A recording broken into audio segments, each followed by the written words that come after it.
Good morning বন্ধুরা, কেমন আছো তোমরা সবাই? আশা করছি সবাই খুব ভালো রয়েছো, আর আমিও ভালো আছি। চলে এসেছি আবার একটা নতুন ব্লগ নিয়ে।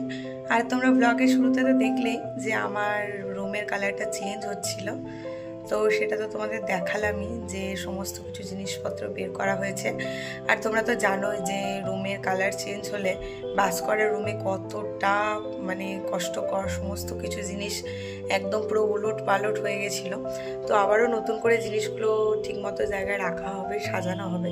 তো রুমটা পুজোর আগে একটা নতুন নতুন অনুভূতি লাগছে, কেননা আমরা যেরকম পুজোর আগে প্রত্যেক বছর নতুন জামা কাপড় নিয়ে থাকি, তো রুমটাও এবছর মনে হচ্ছে যেন নতুন জামা পরে ফেললো। মানে দেওয়ালের রঙগুলো তো একেবারেই নতুন, তো দেখে খুবই ভালো লাগছে।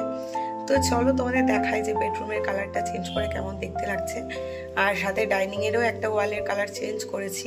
তো চলো সবটাই তোমাদের দেখাই, তো তোমরা কমেন্টে বলো যে কেমন লাগছে। তো দেখো বন্ধুরা, ফাইনালি আমার বেডরুমের কালারটা চেঞ্জ হয়ে গেছে। আর এখন এক কোট করে হয়েছে, আজকে আবারও ডবল কোট হবে। তো এক কোট হওয়ার কারণে দেখো আমার আগেকার কালারটা বোঝা যাচ্ছে। হলুদের আগে যে টেন্সিলটা করা ছিল তো সেই ছাপটা বোঝা যাচ্ছে। আর এই যে আমার খাটটা সম্পূর্ণ এইভাবে খুলে রাখা রয়েছে, রঙের দাদারা আসবে কিছুক্ষণ পর। তো শোকেসটা আর ঘর থেকে বের করা হয়নি, আগের দিন তো তোমাদের বললামই। তো আজকেই রং পুরো কমপ্লিট হয়ে যাবে, আর মনে হয় না সময় লাগবে। আর পুরো ঘরবাড়ির তো অবস্থা খুবই খারাপ। আর এই যে দেখো এখন বিছানা টিছানা তুলে ডাইনিংয়ের মধ্যে রাখা হয়েছে। তো এখন আপাতত এই ডাইনিং রুমটাকেই বেডরুম হিসাবে ব্যবহার করা হচ্ছে দুদিন ধরে। আর এই রুমেতেও টুকটাক কিছু জিনিস রয়েছে, খাটের প্লাইগুলো রয়েছে, এখানেও রয়েছে খাটের কিছু জিনিস। আর এই রুমটাতে আমরা ঘুমাচ্ছি রাতে। আর এই রুমের খাটের তলার কি অবস্থা দেখো, আমার বক্সের ভেতরে যত কিছু যা কিছু ছিল সব কিছু এই খাটের তলায় আর এই সোফার তলায় রাখা হয়েছে। আর রায়ের এই যে সমস্ত পুতুল এখন আপাতত এখানে।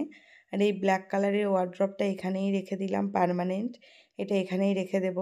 তাই জায়গা মতো এটা সেট করে দিয়েছি। আর যত পুতুল কোথায় রাখবো, ধুলো পড়বে, বাড়িতে একটা কাজ হলে তো ধুলো তো হয়ই, তো সেটার কারণে এগুলো এখানেই রেখেছি। আর এই বারান্দাটার দেখো, এটার তো অবস্থা আরোই খারাপ। তো যত নোংরা জিনিসপত্র যেগুলো পরিষ্কার করতে হবে, পরে কাচাকুচি করতে হবে, সেই কারণেই ওই বারান্দাটা ব্যবহার হয়। আর এখন তো পুরো স্টোর রুম হয়ে গেছে। আর এই যে এই ডাইনিংটা তোমাদের বললাম, তো এই ডাইনিংটাই কালারটা, এই যে এই ডাইনিংয়ের কালারটা চেঞ্জ হবে, মানে এই ওয়ালটা আর কি, ডাইনিংয়ের এই ওয়ালটার কালারটা চেঞ্জ হবে। আর রাধাকৃষ্ণের ছবিটা তো অনেকটাই নষ্ট হয়ে গেছে তোমরা দেখলে। তো এখন আমি রান্না করে নেব, আর সকালের জলখাবারে বানাবো আজকে ঘুগনি, যার জন্য এই যে নারকেল ভেজে নিয়েছি, আর মটর সিদ্ধ করে নিয়েছি, আলুও সিদ্ধ করে নিয়েছি।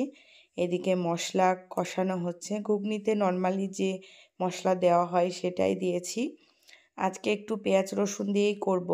তো সেই কারণে প্রথমে তেলে গোটা গরম মশলা, জিরে ফোড়ন দিয়ে পেঁয়াজটাকে ভেজে নিয়ে এখন আদা রসুন আর টমেটোর পেস্ট দিয়ে দিয়েছি, দিয়ে মশলাটা বেশ ভালোভাবে কষাচ্ছি।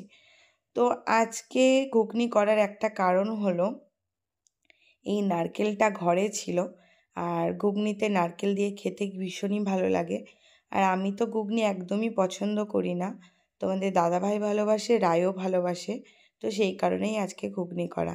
আর যেহেতু তোমাদের দাদাভাই আজকে ছুটির দিন বাড়িতেই রয়েছে, তো সেই কারণে আরও ঘুগনিটা করা হচ্ছে আর কি। আর হ্যাঁ, তোমাদের বলি এটা কিন্তু রোববারের ব্লগ।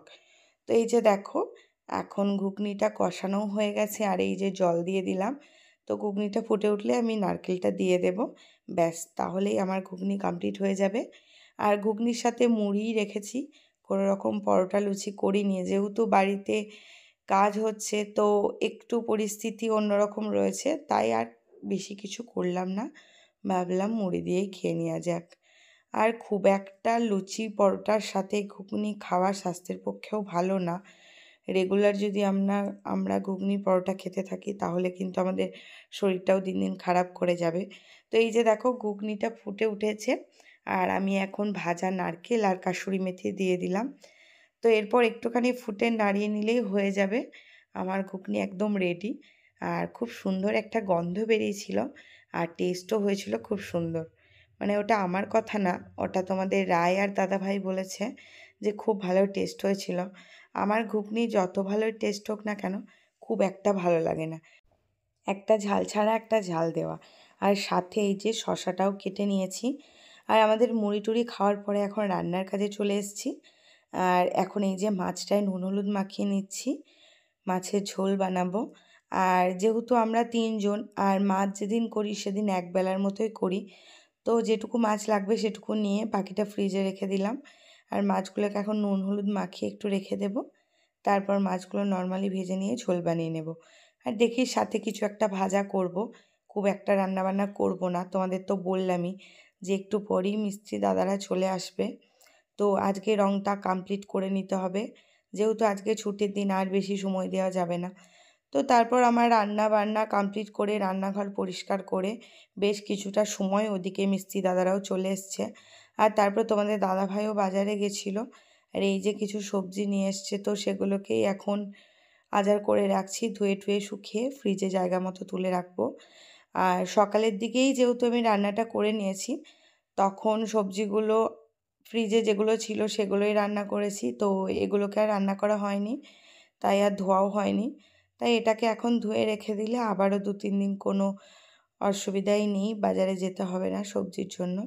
আর আজকে অনেক কিছুই নিয়ে এসছে, তো এখন এই যে এগুলোকে ধুয়ে নেব বলে, আর যার সাথে যে সবজিটা আমি আলাদা করে রেখে দেবো সেটা একবারে নিয়ে নিচ্ছি, সেগুলোই একদম জায়গা মতো তুলে রাখবো। তো আজকে আমি সবজিগুলো ভাবছি রান্নাঘরেই ধুয়ে শুকিয়ে নেব, কেননা যেহেতু রঙের দাদারা ওই বারান্দাতে রঙের তুলিগুলো শুকাতে দিচ্ছে, তাই সবজিগুলো ওখানে শুকাতে দেওয়াটা একটু অসুবিধা হয়ে যাবে। তো সেই কারণে আমি ভাবছি রান্নাঘরে এগুলো শুকিয়ে নেব।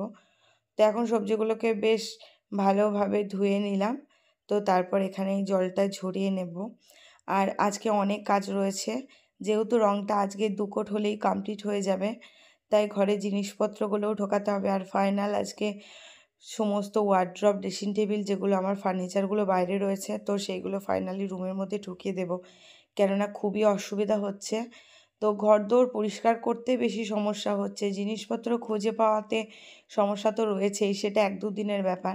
কিন্তু চারিদিকে যদি জিনিস এইভাবে ছড়িয়ে থাকে তাহলে ঘরদোর পরিষ্কার করতে আরোই অসুবিধা।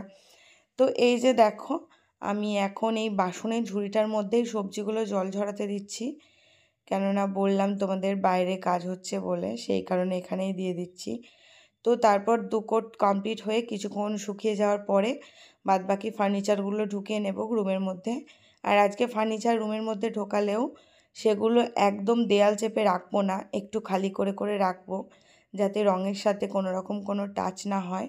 তো তারপর আজকে সারা দিন রাত শুকিয়ে যাওয়ার পরে কালকে তুমি আবার ঠিকঠাক মতো রাখতে পারো, কোনো অসুবিধা নেই। তো সেই মতোই আমি ঠিকঠাক করে রাখবো। আর আজকে সারাদিনের কাজকর্ম পুরোই কমপ্লিট, তো চলো তোমাদের পুরো রঙটা ঘুরিয়ে দেখাই কেমন লাগছে। তো চলো ফার্স্টে এই বেডরুমটাতেই যাওয়া যাক। জিনিসপত্র অলরেডি ঢোকানো হয়ে গেছে। আর এই যে দেখো, এই ওয়ালটা পুরো পিঙ্ক, এটা ইয়েলো, আর এটাও পিঙ্ক, কিন্তু তোমাদের জানলার লাইটটাতে এটা পার্পেল মনে হচ্ছে, কিন্তু এটা পিঙ্ক। এটা আর এটা সেমই কালার, যেহেতু আগে এটার দেয়ালটা স্কাই কালার করা ছিল, তো এটা পিঙ্কের করা হয়েছে, তো তাই দেখে হয়তো পার্পেল লাগতে পারে, কিন্তু এটা পিঙ্ক। আর এই দেয়ালটাও পিঙ্ক, সেম পুরো একদম 3টে কালার সেম পিঙ্ক করা হয়েছে। আর এইটা তোমার হেডের দিকটা করেছি ইয়েলো, আর এই যে সিলিংয়ের কালার তো একদম লাইট একটা ক্রিম কালার রয়েছে। তো পুরো কালারটা কেমন হয়েছে বলবে। আর এই যে খাটটা যেখানে সেটিং ছিল আগে সেখানেই সেট করা হয়েছে, আর পুরোপুরি এখনও ঠিকভাবে সেট করা হয়নি, এদিকে অনেকটা জায়গা ফাঁকা রয়েছে, কেননা যেহেতু বক্সের ভিতরে মালগুলো ঢোকানো হবে, তাই পুরোটা এখনও সেট করা হয়নি। আর এই দিকটাতে রেখেছি আমার শোকেসটা, এই যে রুম থেকে ঢুকতে আমার শোকেসটা। আর এই যে দেখো এদিকে ড্রেসিং টেবিলটা আর এই ওয়ার্ড্রপটা। আর আমার যে একটা ব্ল্যাক কালারের ওয়ার্ড্রপ ছিল সেটা আপাতত ওই রুমে রেখে দিয়েছি। তো চলো এরপর তোমাদের ডাইনিংয়ের কালারটা দেখায় কেমন হয়েছে। আর ডাইনিংয়ের কালারটা যেখানে যা ছিল সেখানে পুরো সেমই আছে, শুধু চেঞ্জ হয়েছে এই ওয়ালটা। তো এই ওয়ালটা সি গ্রিন কালারের ছিল, তাই চেঞ্জ হয়েছে। আর এই যে এখানটায় আমাদের একটা রাধাকৃষ্ণের ছবি লাগানো ছিল, তো সেই জায়গাটা একটু নষ্ট হয়ে গেছিলো, তার জন্য এই কালারটা চেঞ্জ করা হয়েছে। আর এই যে কালারটা কেমন লাগছে অবশ্যই তোমরা বলো। এই যে পার্পেলটার সাথে এটা কেমন ম্যাচিং হয়েছে সেটা অবশ্যই বলো। তো এখন তো পুরোপুরি দেখতে পাচ্ছ একদম ওলট পালট হয়ে রয়েছে। তো পুরো একদম রুমটাকে গুছিয়ে নিই, ডাইনিং টেবিলে গুছিয়ে নিই, তারপর তোমাদের সাথে আবারও শেয়ার করব কেমন লাগছে আমার ফাইনাল রুমটা। তো চলো।